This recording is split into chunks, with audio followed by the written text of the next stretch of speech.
नमस्कार, मैं डॉक्टर कंचन शुक्ला अपनी स्वरचित कहानियों और कविताओं के चैनल आत्ममंथन में आज आपके सामने अपनी एक स्वरचित कहानी लेकर के हाजिर हुई हूँ। कहानी का शीर्षक है क्षमादान। तो चलिए सुनते हैं कहानी क्षमादान, मेरी जुबानी। मैं डॉक्टर कंचन शुक्ला। घर के सभी लोग बीरेन जी के कमरे में उपस्थित थे। बीरेन जी की पत्नी सविता, उनका बड़ा बेटा मयंक, उसकी पत्नी पुष्पा, बीरेन जी की बेटी रीता, इन सब के चेहरों पर शर्मिंदगी के भाव साफ दिखाई दे रहे थे। उसी कमरे में बीरेन जी का छोटा बेटा रवि और उसकी पत्नी गुंजन भी थे। गुंजन के चेहरे पर आक्रोश और आंखों में नफरत थी, जबकि रवि का चेहरा गंभीर था। बीरेन जी का चेहरा पत्थर सा कठोर दिखाई दे रहा था। उन्होंने गुस्से में अपनी पत्नी सविता की ओर देखा। सविता जी बीरेन जी की नफरत भरी नजरों का सामना ना कर सकी। उन्होंने घबरा कर अपनी नजरें झुका ली। सविता जी के साथ साथ मयंक, पुष्पा और रीता का चेहरा भी डर से पीला पड़ा हुआ था। ये सभी अंदर ही अंदर बहुत डरे हुए थे। तभी बीरेन जी की कठोर आवाज सुनाई दी, तुम लोगों ने गुंजन बहू के साथ जो किया वो माफी के काबिल नहीं है। और सविता, उस समय तुम्हें क्या हो गया था? तुमने जो भी किया वो उचित नहीं था। तुम्हारी इस गलती के लिए मैं तुम्हें कभी क्षमा नहीं कर सकता। आज तुम्हारी इस हरकत से मेरा सर शर्म से झुक गया है। तुमने मुझे गुंजन बहू और उसकी माँ के आगे सिर उठाकर बात करने के काबिल तक नहीं छोड़ा। तुम ऐसी नीच हरकत कैसे कर सकती हो? मुझे तुमसे ऐसी उम्मीद नहीं थी। अपने बच्चों के सामने अपने पति की हिकारत भरी बातें सुन सविता जी का चेहरा अपमान से काला पड़ गया। उन्हें लग रहा था धरती फट जाए और वो उसमें समा जाए। वो मन ही मन सोच रही थी, उनकी मति क्यों मारी गई थी, जो वो मयंक, पुष्पा और रीता की बातों में आकर इतना बड़ा अनर्थ कर बैठी। तभी अपने पति की गंभीर आवाज सुन सविता जी वर्तमान में लौट आई। उन्होंने सुना बीरेन जी गुंजन से कह रहे थे, गुंजन बहू, मेरी पत्नी, मेरे बच्चों ने मुझे कुछ कहने के लायक नहीं छोड़ा है। मैं इनकी हरकतों से शर्मिंदा हूँ। तुम इन लोगों को माफ कर दो। नहीं पिताजी, मैं इन लोगों को कभी क्षमा नहीं कर सकती। इसके लिए मुझे आप मजबूर न कीजिए, गुंजन ने कठोर शब्दों में कहा। बहू, माफ करने वाले का दिल बहुत बड़ा होता है। तुम मेरी खातिर अपनी सास, ननद, जेठ और जेठानी को माफ कर दो। मैं ये नहीं कहता इनका गुनाह माफी के काबिल है, फिर भी हो सके तो इन्हें माफ कर दो। तुम अगर इस घर को छोड़कर चली जाओगी तो मैं अपने आप को कभी क्षमा नहीं कर सकूंगा। घर का मुखिया होने के कारण घर में होने वाली किसी भी घटना की जिम्मेदारी मेरी होती है। मैं घर की बागडोर सविता को सौंप कर निश्चिंत हो गया था, पर मैं ये नहीं समझ पाया कि इनमें घर के सभी लोगों को प्यार की डोर में बांधने की काबिलियत है ही नहीं। मैंने सविता पर अंधविश्वास किया, जो मुझे नहीं करना चाहिए था। मेरे रहते मेरी बेटी, मेरे घर वालों ने तुम्हारे साथ ऐसा कर्म किया। इसका जिम्मेदार मैं स्वयं को मानता हूँ। मैं सिर्फ तुमसे विनती कर सकता हूँ, तुम मेरी बात मान लो तो उचित है। मानना न मानना अब ये बात तुम पर निर्भर करती है। अगर तुमने इन लोगों को माफ कर दिया तो ये तुम्हारे आगे बौने साबित हो जाएंगे। ये कभी भी तुमसे आंख मिलाकर बात नहीं कर पाएंगे। गुंजन के ससुर ने गुंजन से विनती करते हुए कहा। गुंजन की सास, ननद, जेठ और जेठानी अपराधियों की तरह सिर झुकाए चुपचाप खड़े थे। गुंजन ने उन लोगों को नफरत से देखते हुए गुस्से में कहा, पिताजी, आप मुझे मजबूर ना करें। मैं इन लोगों को कभी माफ नहीं कर सकती। इन लोगों के लिए मेरे मन में जो नफरत की गांठ पड़ गई है वो कभी खुल नहीं सकती, विशेषकर पुष्पा दीदी और रीता के लिए। बहू, एक बार मेरी बात पर विचार अवश्य करना। कभी कभी ना चाहते हुए भी घर परिवार को जोड़े रखने के लिए मन के विपरीत जाकर कुछ काम करने पड़ते हैं। अगर तुमने ऐसा किया तो मैं तुम्हारा यह एहसान कभी नहीं भूलूंगा। मैं तुमसे वादा करता हूँ आज के बाद इस घर के लोग तुम्हारे साथ ऐसा कुछ नहीं करेंगे जिससे तुम्हें कोई दुख या शिकायत हो। गुंजन के ससुर ने गंभीर लहजे में कहा, ठीक है पिताजी, आप इतना कह रहे हैं तो मैं कोशिश करूंगी इन लोगों को माफ़ कर सकूं, पर मैं वादा नहीं कर सकती। मैं जानती हूँ माफ़ करने वाले का दिल बहुत बड़ा होता है, पर मैं अपने दिल को इतना बड़ा कर पाऊंगी ये कह नहीं सकती। इतना कहकर गुंजन ने गुस्से में अपने ससुराल वालों को देखा और वहाँ से हटकर अपने कमरे में चली गई। बीरेन जी ने अपनी बेटी को जलती हुई नज़रों से देखते हुए कहा, रीता, मुझे तुमसे ऐसी उम्मीद नहीं थी। तुम भी किसी के घर की बहू बनने वाली हो। अगर तुम्हारे ससुराल वाले, तुम्हारी ननद तुम्हारे साथ वही करे जो तुमने अपनी भाभी के साथ किया है तो तुम्हें कैसा लगेगा? तुम और बड़ी बहू ईश्वर से प्रार्थना करो कि गुंजन बहू तुम दोनों को माफ़ कर दे, वरना मैं भी तुम लोगों को कभी माफ़ नहीं कर पाऊंगा। अगर तुम्हें गुंजन से माफ़ी नहीं मिली तो शादी के बाद तुम अपने मैके की दहलीज पर कदम रखने के लिए तरस जाओगी। इतना कहकर बीरेन जी वहां से चले गए। अपने पिता की बात सुनकर रीता का चेहरा डर से पीला पड़ गया। वो फूट फूट कर रो पड़ी। गुंजन की जेठानी के चेहरे पर भी घबराहट साफ दिखाई दे रही थी, जबकि सविता जी स्तब्ध रह गईं। उन्हें अपने कानों पर विश्वास नहीं हो रहा था। अचानक वो बड़बड़ाने लगीं, ये मुझसे क्या हो गया? ये मैंने क्या कर दिया? मैं तो केकई बनकर रह गई। ना मैं अच्छी पत्नी बन सकी, ना ही अच्छी माँ और ना ही सास। ये मुझसे कैसा गुनाह हो गया? अब अगर बहू ने हमें क्षमा नहीं किया तो बेटी का मायका हमेशा के लिए छूट जाएगा। बड़बड़ाते हुए सविता जी भी रोने लगी। मैंक ने गुस्से में अपनी पत्नी की ओर देखते हुए कहा, तुम्हारी ईर्ष्या ने इस घर की खुशियों को तबाह कर दिया। अब तो तुम खुश हो जाओ, जाओ अपनी खुशी का जश्न मनाओ। यहाँ खड़ी रहकर क्या देख रही हो? अपना समय बर्बाद ना करो, जाओ यहाँ से, खुश हो जाओ। मैंक जी, मुझे माफ़ कर दीजिए, पुष्पा ने डरी हुई आवाज़ में कहा। माफ़ी मुझसे नहीं, पिताजी से जाकर मांगो। इतना कहकर मैंक वहाँ से चले गए। माँ जी, पुष्पा ने सविता से कुछ कहना चाहा। पुष्पा की बात पूरी होने से पहले ही सविता जी ने कठोर शब्दों में कहा, नहीं बहू, इस समय मैं कुछ भी कहने सुनने की स्थिति में नहीं हूँ। तुम यहाँ से जाओ, मैं तुम्हारी कोई भी बात सुनना नहीं चाहती।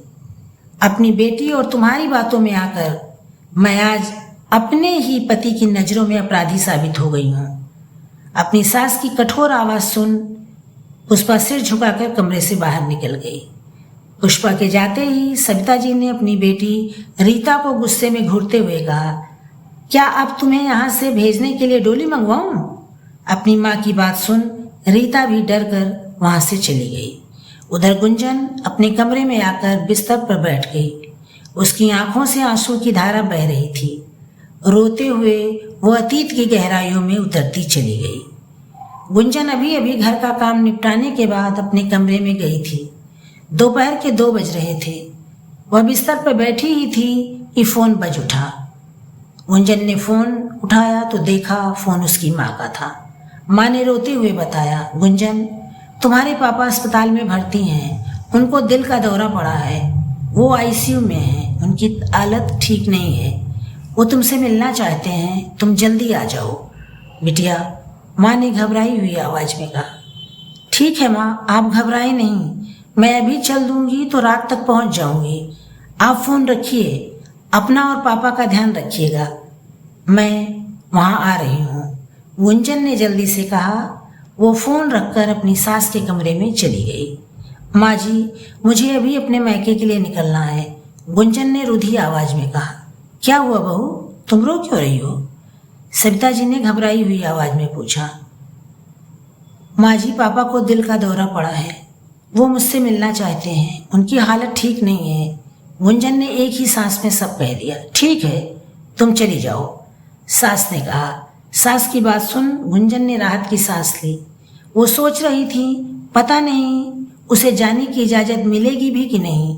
उसकी ननद रीता हमेशा अपनी माँ के कान गुंजन के खिलाफ भरती रहती थी। रीता गुंजन को पसंद नहीं करती थी। इसका सबसे बड़ा कारण था गुंजन की सुंदरता, उसका सौम्य व्यवहार, जबकि दूसरी तरफ गुंजन की ननद रीता का व्यवहार बहुत ही कर्कश था। सोने पर सुहागा वो देखने में भी साधारण शक्ल सूरत वाली लड़की थी। गुंजन के आने के बाद उसके सास ससुर, नातेदार, रिश्तेदार अक्सर रीता से कहते, रीता तुम भी गुंजन की तरह बनो, सबके साथ मिलजुल कर रहना सीखो। हर वक्त जो तुम्हारी नाक पर गुस्सा रहता है वो ठीक नहीं है। कल को तुम्हें भी ससुराल जाना है। तुम्हारा अच्छा व्यवहार ही तुम्हें अपने ससुराल में मान सम्मान दिलाएगा। अगर तुम सबके साथ बुरा बर्ताव करोगी तो तुम्हें कोई सम्मान नहीं देगा। गुंजन को देखो, उसने अपने अच्छे व्यवहार से कैसे सबके दिलों में अपने लिए जगह बना ली है। रीता जब अपने माता पिता, रिश्तेदारों, आस पड़ोस के लोगों से बात सुनती तो जल भुन कर रह जाती। रीता गुंजन की तारीफ बर्दाश्त नहीं कर पाती। सोने पे सुहागा, उसकी बड़ी भाभी पुष्पा भी रीता को गुंजन के खिलाफ भड़काती रहती थी। पुष्पा का स्वभाव भी रीता की तरह ही ईर्ष्यालु था, इसलिए दोनों ही गुंजन से ईर्ष्या करती थी। गुंजन को इसी बात का डर था, कहीं उसकी ननद और जेठानी उसकी सास को भड़का न दे। गुंजन ने कई बार देखा था कि उसकी सास अच्छी होने के बावजूद भी कभी कभी अपनी बेटी के भड़काने पर गुंजन को बेवजह खरी खोटी सुना देती थी। उसकी शादी को अभी ज़्यादा समय नहीं हुआ था। वो 5 महीने पहले इस घर में बहू बनकर आई थी।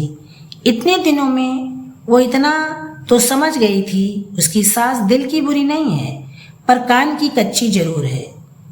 सास ने जब उसे मैके जाने की इजाज़त दे दी तो गुंजन ने संतोष की सांस ली। वो अपने कमरे में आकर मैके जाने की तैयारी करने लगी।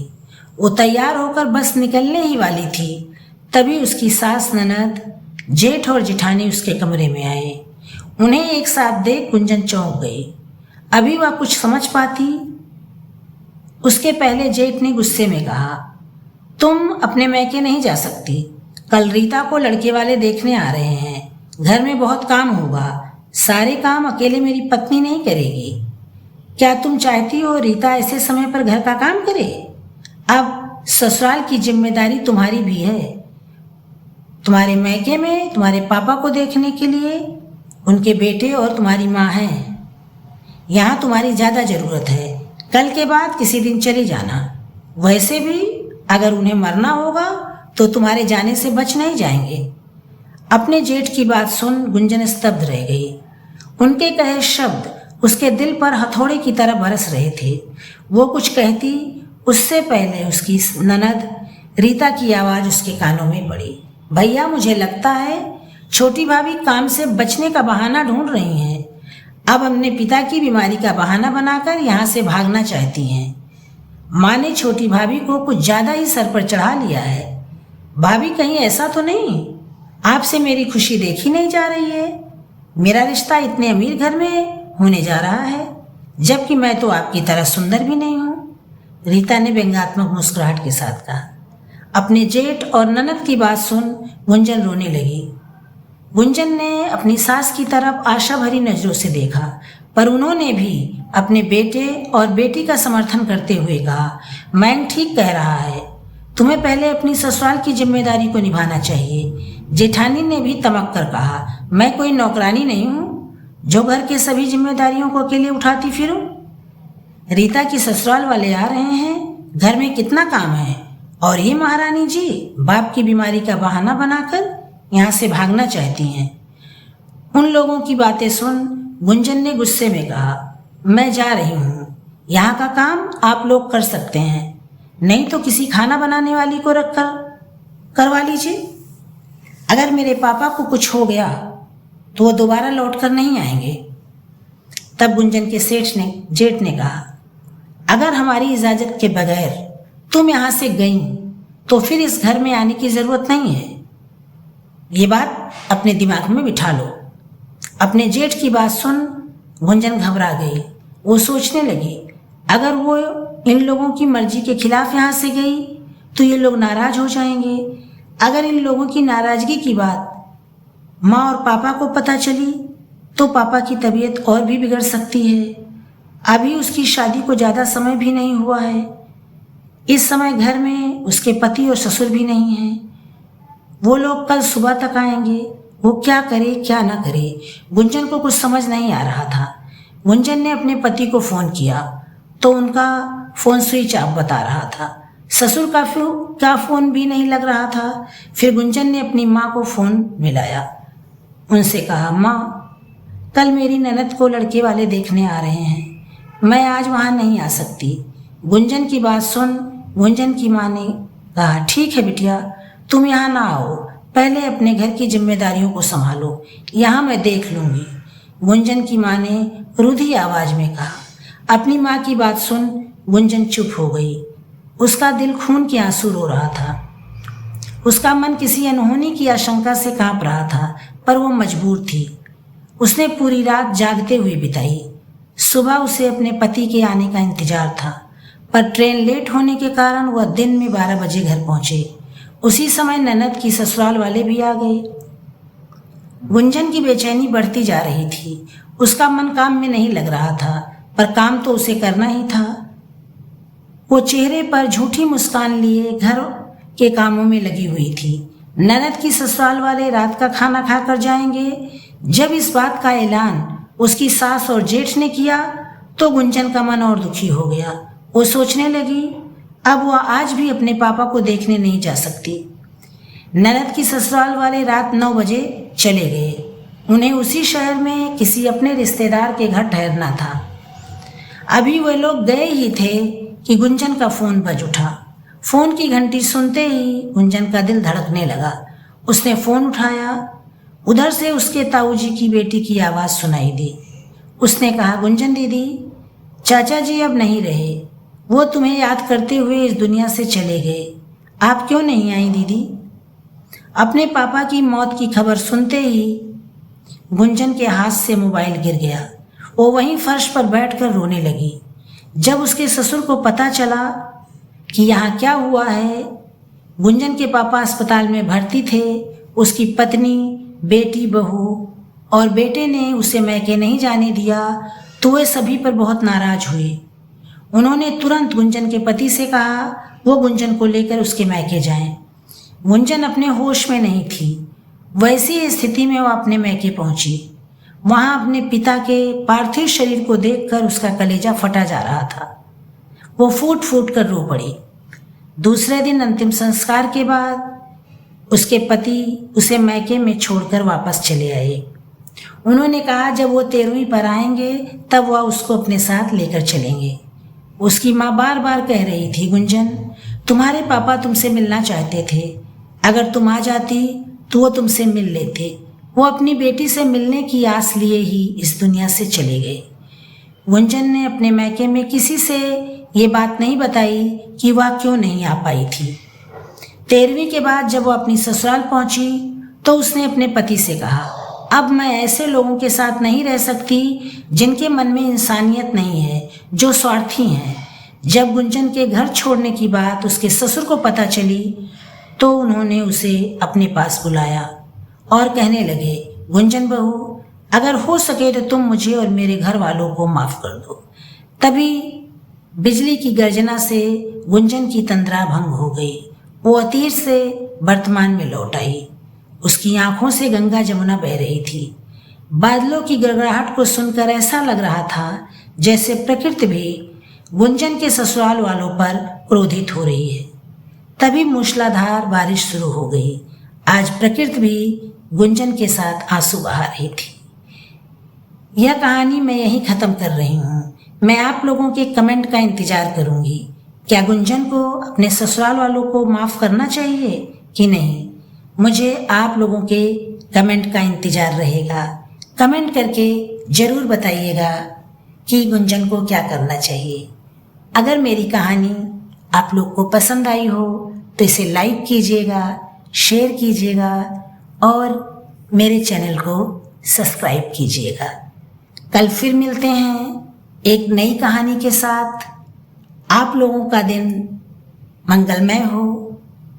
नमस्कार, धन्यवाद। और हाँ, इस कहानी ने एक सीख तो ज़रूर दी है, उसके बारे में भी कमेंट करके ज़रूर बताइएगा कि आपको क्या शिक्षा इस कहानी से मिली है।